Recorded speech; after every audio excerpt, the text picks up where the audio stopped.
Domingo 19 de octubre de 2025. Tres mensajes del Evangelio de hoy, tomado del Evangelio de San Lucas, capítulo 18, versículos del 1 al 8. En aquel tiempo, Jesús dijo a sus discípulos una parábola para enseñarles que es necesario orar siempre sin desfallecer. Había un juez en una ciudad que ni temía a Dios ni le importaban los hombres. En aquella ciudad había una viuda que solía ir a decirle: «Hazme justicia frente a mi adversario». Por algún tiempo se estuvo negando, pero después se dijo a sí mismo: «Aunque ni temo a Dios ni me importan los hombres, como esta viuda me está molestando, le voy a hacer justicia, no sea que siga viniendo a cada momento a importunarme». Y el Señor añadió: «Fíjense en lo que dice el juez injusto, pues Dios no hará justicia a sus elegidos que claman ante Él día y noche, ¿o les dará largas? Les digo que les hará justicia sin tardar. Pero cuando venga el Hijo del Hombre, ¿encontrará esta fe en la tierra?». Palabra del Señor. Gloria a ti, Señor Jesús. Queridos amigos, tenemos hoy la famosa parábola del rey inicuo o del rey injusto. Y la enseñanza de la parábola se saca de un contraste. Si un rey que no teme ni a Dios ni respeta a los hombres hace caso a la insistencia de una viuda, ¿cómo será un Dios que nos ama permanentemente, que cuida de nosotros en cada momento, un Dios que tiene contado cada uno de los cabellos de nuestra cabeza?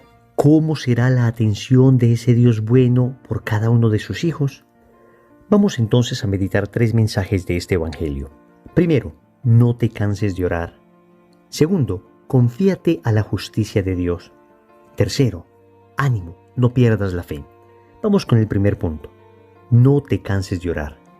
El Evangelio comienza diciendo: en aquel tiempo Jesús dijo a sus discípulos una parábola para enseñarles que es necesario orar siempre sin desfallecer. Entonces, repito, el sentido de la parábola es claro. Nos llama a orar siempre, a orar sin desfallecer. Y respecto al tema de orar siempre, la parábola enfatiza con esta frase: ¿no hará Dios acaso justicia a sus elegidos que claman ante Él día y noche? Amigos, siempre es día y noche, en cada momento. Es la necesidad que nosotros tenemos de estar permanentemente unidos a Dios. Pero además no debemos desfallecer. Vemos cómo esta viuda insistía una y otra vez hasta que finalmente logró aquello que pedía. Trasladando esta parábola a nuestra vida espiritual, haciendo una aplicación práctica, debemos saber que no siempre Dios va a responder de manera inmediata a nuestras plegarias. Aunque en el tiempo en que Dios responda, es el tiempo preciso, es el tiempo perfecto. Por eso el mismo Señor dice que Él no tarda, que en realidad el tiempo en el que se nos conceden las cosas es el tiempo preciso, es el tiempo perfecto. La pregunta entonces es: ¿por qué a veces nosotros tenemos la sensación de que Dios tarda? Para responder a esto, debemos entender que cada que nosotros hacemos una petición a Dios, el Señor nos puede responder de una de las tres siguientes maneras. Nos puede decir: sí, te lo doy, como en muchas ocasiones sucede.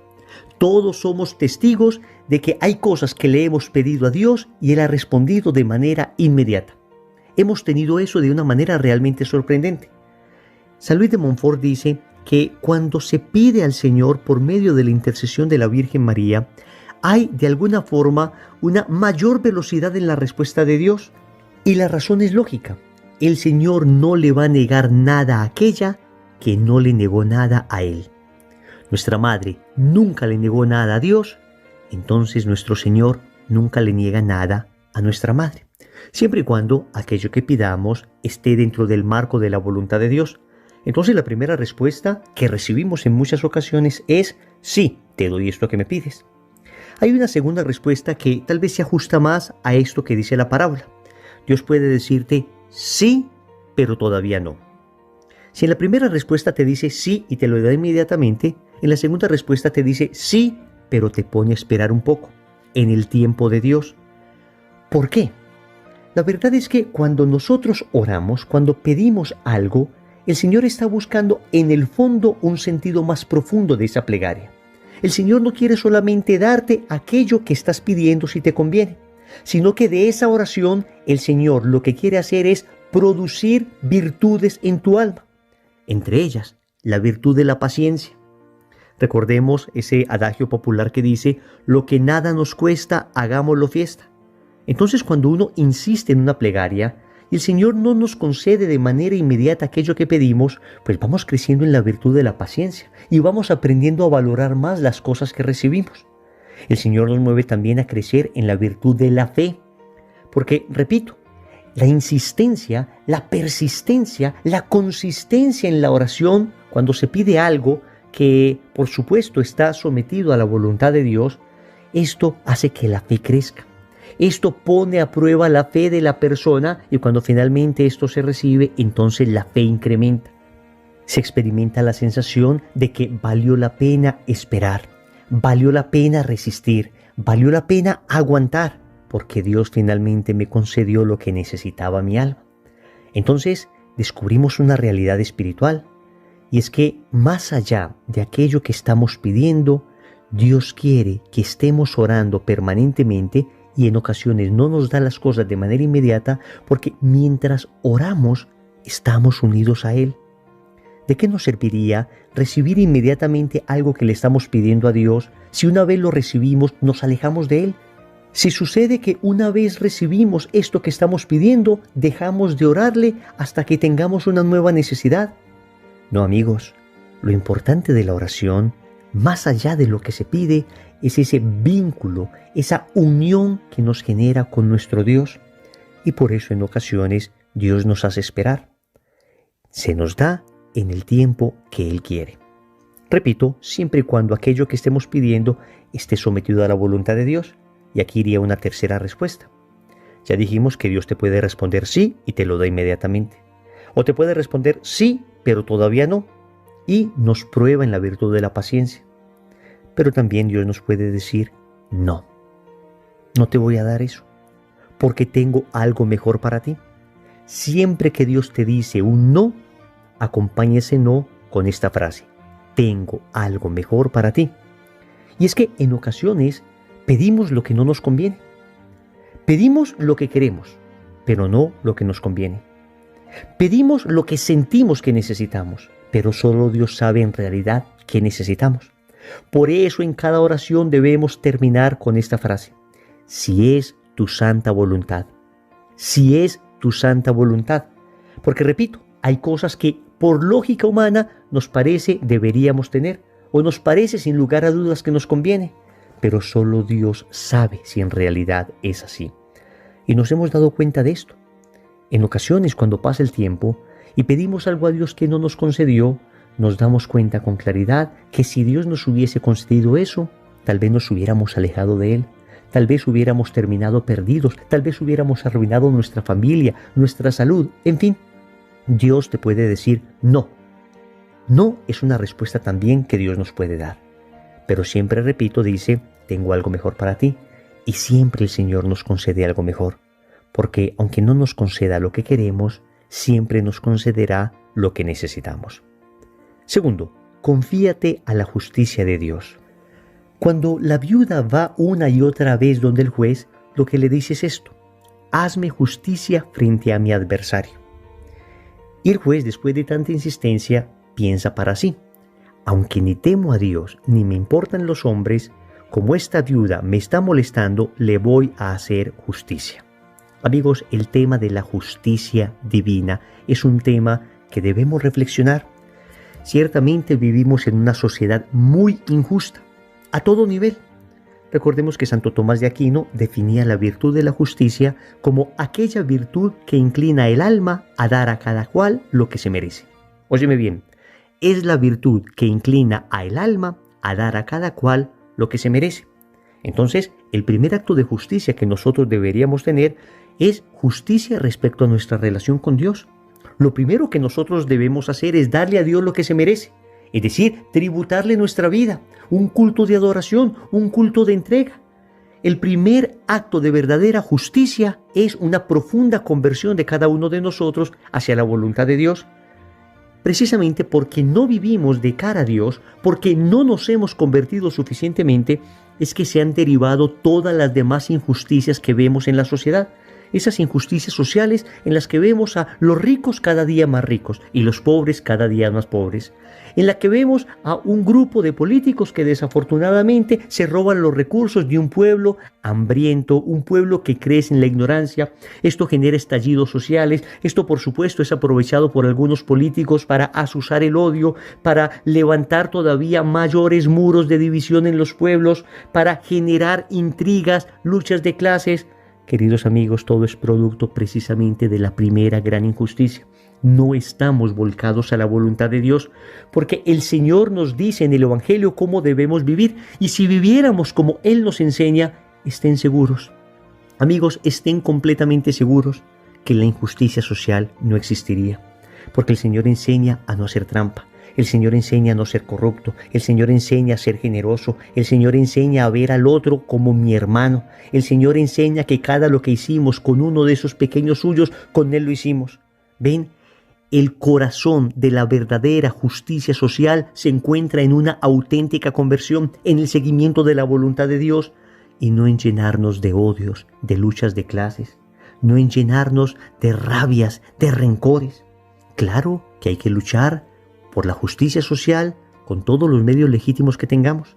Claro que esto no es un llamado a la inoperancia, ni es un llamado a dejar que los corruptos sigan haciendo corrupción, pero es un llamado más profundo. Es un llamado además a evaluar mi propia corrupción. Es un llamado además a evaluar mi falta de justicia.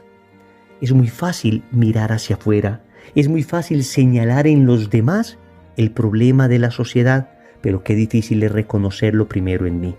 Repito, no estoy diciendo que no sea perfectamente justo que alcemos la voz ante las evidentes injusticias que estamos viviendo. Lo que estoy diciendo es que debemos ir, además de eso, más profundo. Entender que la primera injusticia es nuestra falta de conversión, que no le hemos dado a Dios lo que merece. Y cuando no hacemos eso, no vamos a ser capaces de darle a nuestro prójimo lo que merece. Una vez tengamos un corazón convertido a Dios, entonces, créanme, empezará a haber justicia social. Tercero, ánimo, no pierdas la fe. Concluye el Evangelio diciendo: pero cuando venga el Hijo del Hombre, ¿encontrará esta fe en la tierra? Amigos, el Señor está vinculando la fe con la oración. Para mantenerse firme en la fe, se necesita una sólida vida de oración. Noten que toda la parábola tiene que ver con la perseverancia en la oración. El Señor concluye diciendo que en su segunda venida se encontrará ante una profunda crisis de fe. El mensaje es claro. Para mantener la fe en estos tiempos difíciles es necesario mantener una sólida vida de oración. Sin oración no hay fe. Sin oración no hay cómo mantenerse en estos tiempos duros. Y no es simplemente una plegaria de vez en cuando. Es una oración constante, día y noche, dice el Evangelio. Es una oración que consagra cada momento del día. Una oración al levantarme, una oración al empezar el trabajo, el estudio, una oración antes de comer, una oración antes de dormir, una oración reunidos en familia, una oración con mi comunidad, una oración de vigilia. No dejemos las vigilias, orar en la noche como lo hacía frecuentemente el Señor.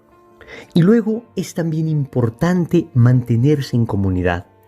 Algún santo sacerdote español decía que uno de los preceptos que los católicos deberíamos tener en esta época, oigan bien, preceptos, es decir, como un mandamiento, como algo obligatorio, es la necesidad de vivir en una pequeña comunidad.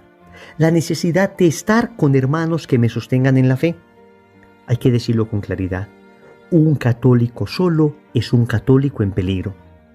Óyeme bien, un católico solo es un católico en peligro. Amigos, tenemos las comunidades parroquiales, tenemos los grupos de oración, tenemos los movimientos, tenemos cualquier cantidad de bellas realidades dentro de la iglesia que conforman pequeñas comunidades y nos ayudan a sostener. Yo mismo pertenezco a un movimiento, Lazos de Amor Mariano, que tiene pequeñas comunidades y son una familia que me estimula en la fe. En los tiempos difíciles sin precedentes como los que vivimos, en los tiempos duros, donde la fe es atacada con tanta fuerza, ya no solo desde afuera, sino incluso desde adentro, es necesario tener una sólida vida de oración, pero es necesario tener una comunidad que nos acompañe. Es necesario tener una comunidad que nos cuide, porque nos sucede, si es que no tenemos comunidad, como sucede con los carbones que se dispersan. Cuando se dispersan se enfrían, pero cuando se mantienen juntos, se mantienen calientes. Oremos. Amado Señor, hoy te suplico me concedas el don de la perseverancia en la oración. Sabes que soy débil, sabes que soy inconstante, sabes que me puede la pereza y la distracción, pero si tú me concedes la gracia de orar insistentemente, entonces yo con esa gracia me postraré día y noche ante tu presencia. Yo con esa gracia que tú me concedes, estaré ante ti suplicándote una y otra vez aquello que necesito. Y aquello que necesito es hacer tu voluntad. También te suplico, Señor, me concedas la gracia de confiarme a tu justicia. Sí, Señor, vivo en un mundo muy injusto y debo reconocer con vergüenza que yo he sido parte de esa injusticia. Y la primera injusticia que he cometido es no darte a ti lo que mereces, es no entregarme enteramente a ti, no rendirte el culto que mereces, Señor.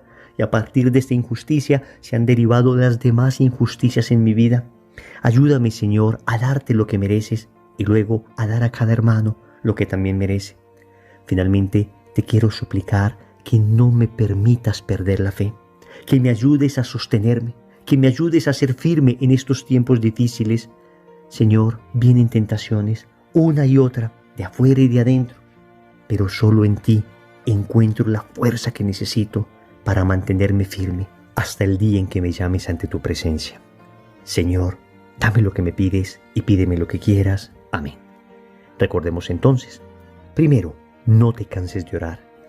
Segundo, confíate a la justicia de Dios. Tercero, ánimo, no pierdas la fe. Compromiso. Vas a tratar de vincularte a una comunidad católica para sostenerte en la fe. En el nombre del Padre, y del Hijo, y del Espíritu Santo. Amén.